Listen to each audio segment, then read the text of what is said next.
Bom, o Supremo Tribunal Federal hoje vai discutir uma questão que tem relação com gasto público e remédios. É a judicialização da saúde. Chegou ao STF um caso com repercussão geral para que possa ser decidida pela Suprema Corte se o SUS precisa pagar um remédio de elevado custo que não está na lista do SUS para um paciente que tem uma receita médica para consumi-lo, né?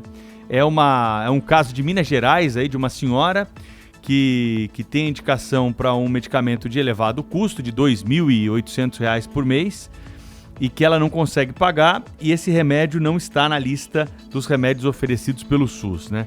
Os números mostram, né, que há um elevado gasto do poder público com esse financiamento de remédios de alto custo, né? E o que, claro, tem a ver com o teto de gastos, né? A PEC aprovada recentemente, que limita o orçamento do administrador público brasileiro. A gente, vez por outra, toca nesse assunto aqui quando convida gestores da área da saúde para entrevistas aqui na Rádio Bandeirantes, e é o que eles mais reclamam, porque há um orçamento já limitado, né? Uma programação para o ano, e aí no meio do caminho... Fala, Cláudio.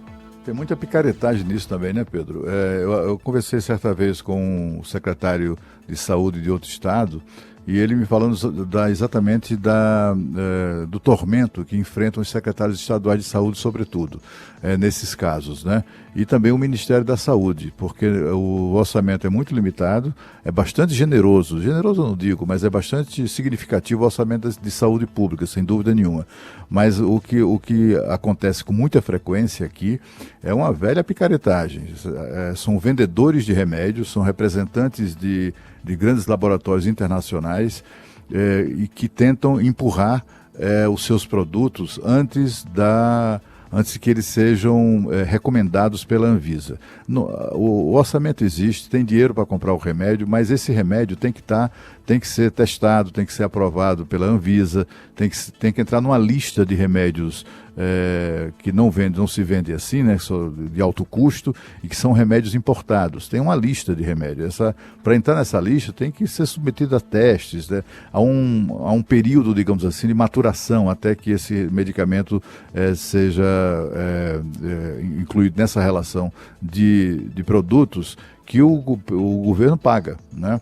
Aí o que é que acontece? Os vendedores, representantes desses grandes laboratórios internacionais, sobretudo, eles ficam tentando queimar etapas, não conseguem. Aí o que eles fazem?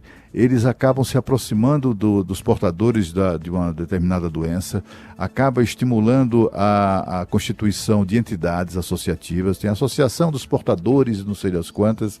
Essas associações são constituídas pelos mesmos advogados, eles têm lá um escritório de advocacia que trabalha para esses laboratórios, que bola toda exatamente quem é que entra frequentemente, né, na maior parte dos casos, quem é que entra na justiça para pedir isso, para a justiça obrigar o governo a pagar o medicamento.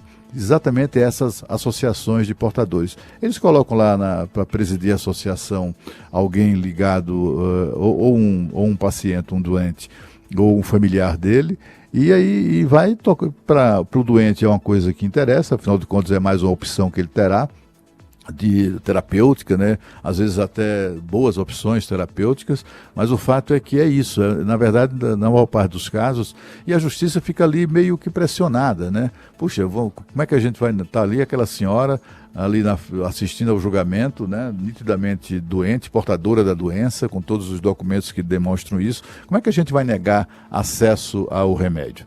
E aí, de maneira...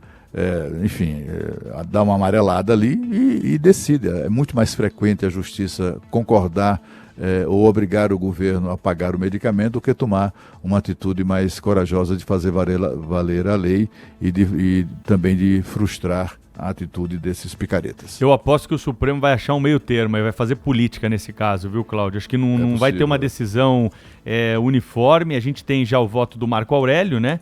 Que é contra o pedido dos estados aí, ou seja, o pedido dos pacientes, ele é contra o pedido dos pacientes, a favor do pedido dos estados, né, para que não seja paga a quantia e referente ao medicamento que não está na lista do SUS. O ministro Barroso vai mais ou menos na mesma linha, e aí já temos também o voto do ministro Fachin, que coloca parâmetros. O seguinte, não é uma regra uniforme, né? Qualquer cidadão que pede um medicamento de alto custo que não está na lista do SUS tem que pagar, tem que ter algum parâmetro para esse tipo de pagamento, possivelmente algo aí do que você está dizendo sobre o reconhecimento desse medicamento no país pelas autoridades da vigilância sanitária. Isso pode mudar, né, Pedro? Quer alterar as regras que nós temos aqui, burocráticas demais, para reconhecimento de determinados medicamentos, né?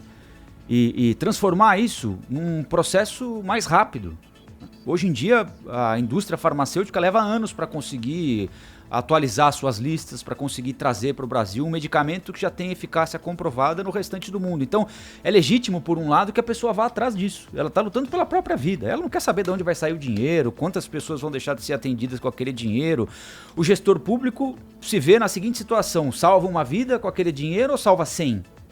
E o juiz também numa outra situação dificílima. Aí aparecem os aproveitadores todos e tem muita gente querendo se aproveitar de tudo o tempo todo.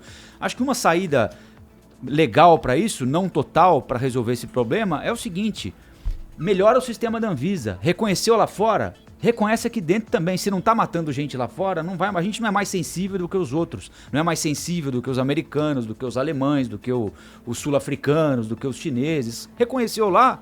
Reconhece aqui também.